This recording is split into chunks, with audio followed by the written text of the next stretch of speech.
चलो नेक्स्ट आगे के केस पे बढ़ते हैं। केस आता है case number 11, that is Brogden versus Metropolitan rail.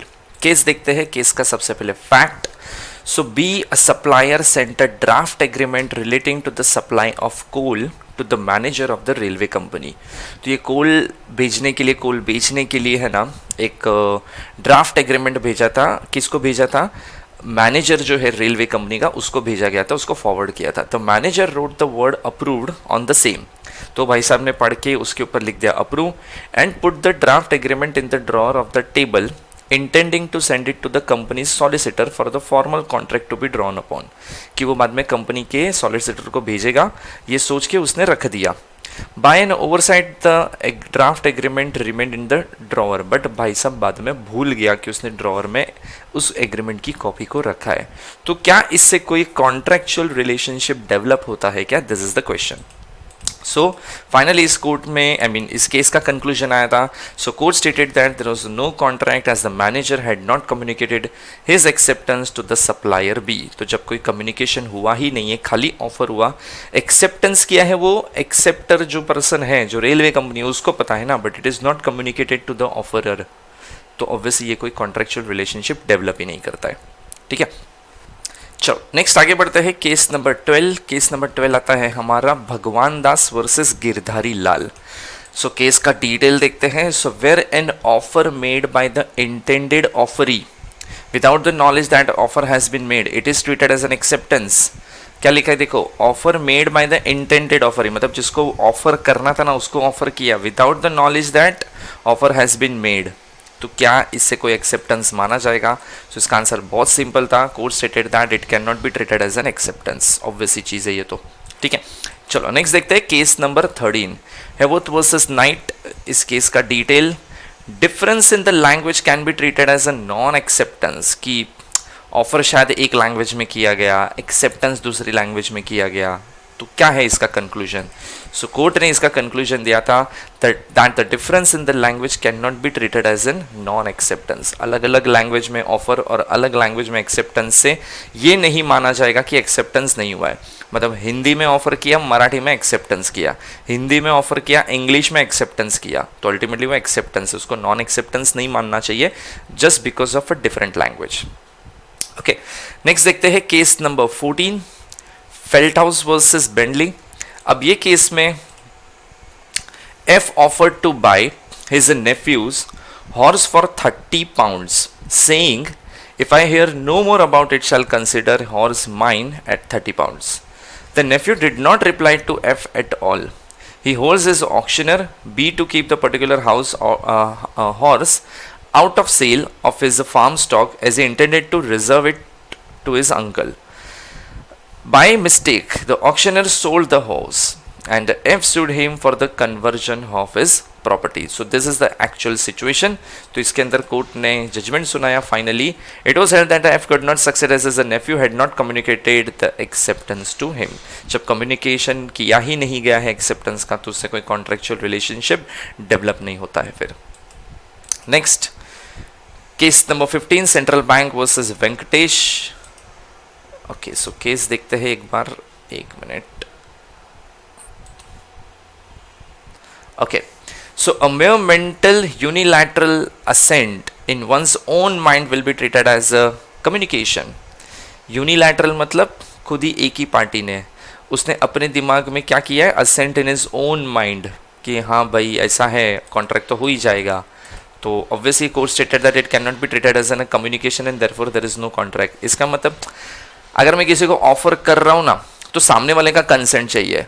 मैं ये सोचता हूँ अरे यार वो थोड़ी ना बोलेगा, ऐसी चीज़ को तो कोई ना ही नहीं बोल सकता है, और मैंने ऑफर किया और मैंने अज्यूम भी कर लिया एक्सेप्टेंस है ही, तो क्या ये एक्सेप्टेंस मान लिया जाएगा अगर वो कल कुछ रिप्लाई नहीं करता है? तो so obviously answer is no. तुम्हारे सोचने से, तुम्हारे मानने से कुछ नहीं होता है। ठीक है, नेक्स्ट देखते हैं case number 16, Entores limited versus MFE corporation. So case देखते हैं क्या है। If an offer is made through telex, telephone, then how acceptance can be made? ठीक है, अगर फ़ोन पे ऑफ़र किया, टेलेक्स से ऑफ़र किया, टेलीग्राम जो पहले के टाइम पे यूज़ होता था उससे ऑफ़र किया, तो इसमें एक्सेप्टेंस कैसे माना जाएगा? तो इसका कंक्लूजन कोर्ट ने फाइनली दिया था। Court stated that the contract is complete only when the acceptance is received by the offeree. कोई भी मोड रहने दो, if it is not prescribe, मतलब सामने वाले ने ऐसा बोला कि बस तू एक्सेप्टेंस कर भाई, मेरे को कोई मोड क्या है मुझे कुछ इंपॉर्टेंट नहीं है मेरे लिए, बस आई जस्ट नीड एक्सेप्टेंस, तो वो एक्सेप्टेंस कोई भी तरीके से करे उसे कोई फर्क नहीं पड़ता है, ठीक है, एक्सेप्टेंस होना जरूरी है। नेक्स्ट देखते हैं case number 17, Mukul Dutta versus Indian Airlines. ये बहुत इंटरेस्टिंग केस है। So case is condition can be considered to have been communicated to the passengers of the airlines when it is just printed on the tickets and the passengers be treated as having accepted the conditions. जैसे देखो आपको कभी flight का ticket खरीदते हो ना, तो पीछे टर्म्स एंड कंडीशन होता है, वो टर्म्स एंड कंडीशन है ना, हम लोग जिंदगी में कभी नहीं पढ़ते, we are not interested at all, छोड़ मरने दे क्या पढ़ने का इसमें। But the problem is that अगर कोई तुम टर्म्स एंड कंडीशन नहीं पढ़ते हो बराबर, तो क्या वो प्रिंट होने से इट इज अज्यूम्ड दैट कि it is accepted by the passenger, कैसा मान लिया जाएगा कि टिकट उसने लिया, वो फ्लाइट में ट्रैवल भी कर रहा है, इसका मतलब उसने टर्म्स एंड कंडीशन मान ली, एक्सेप्टेंस भी कर लिया। तो इसका आंसर था जो बहुत इंटरेस्टिंग था, so plaintiff had travel from Delhi to Kolkata by air and the ticket bore the condition in the fine print but such terms and condition should be reasonable. So court ने बोला था कि आप ऐसे टर्म्स एंड कंडीशन प्रिंट कर सकते हो, इसको आप एक्सेप्टेंस भी मान सकते हो, लेकिन कंडीशन जो होगी वो रीजनेबल नेचर की होगी। कल तो तुम कुछ भी कंडीशन प्रिंट करके डाल दोगे और फिर पैसेंजर को बोलोगे देखो हमने तो यही डाला था, तुमने तो मान लिया, वो नहीं चलेगा, condition should be reasonable in nature. Okay, next देखते हैं case number 18, Lily White versus Manuswami. So case देखते हैं इसके अंदर, where the launderer gives his customer a receipt for the clothes received for washing. The receipt carries a special condition and are to be treated as having been duly communicated to the consumer या customer. तो ultimately again वही case है airlines जैसा कि laundry receipt के पीछे terms and condition डालने से क्या उसको टर्म्स एंड कंडीशन कम्युनिकेट किया गया ऐसा माना जाएगा क्या।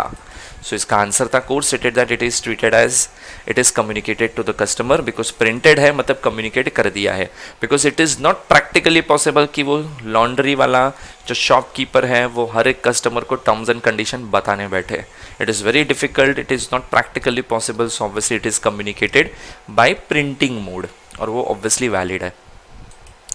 नेक्स्ट केस देखते हैं 19, Raipur transport versus Ghanshyam. So case देखते हैं क्या है, special conditions were not communicated prior to the date of the contract for transport, it is valid contract. कि जो स्पेशल कंडीशंस है वो प्रॉपरली बताई नहीं गई थी ट्रांसपोर्ट वाले को, तो फिर क्या होगा इसका conclusion. So court stated that there is no proper contract because terms and conditions are not properly communicated. तुमको अगर कॉन्ट्रेक्चुअल रिलेशनशिप में जाना है तो सारी टर्म्स एंड कंडीशन, फिर वो जनरल हो स्पेशल हो कुछ भी हो, तुमको हर एक टर्म्स एंड कंडीशन प्रॉपरली तरीके से बतानी ही पड़ेगी। ओके, नेक्स्ट देखते हैं case number 20, RV hotel versus मॉन्टेफेयर।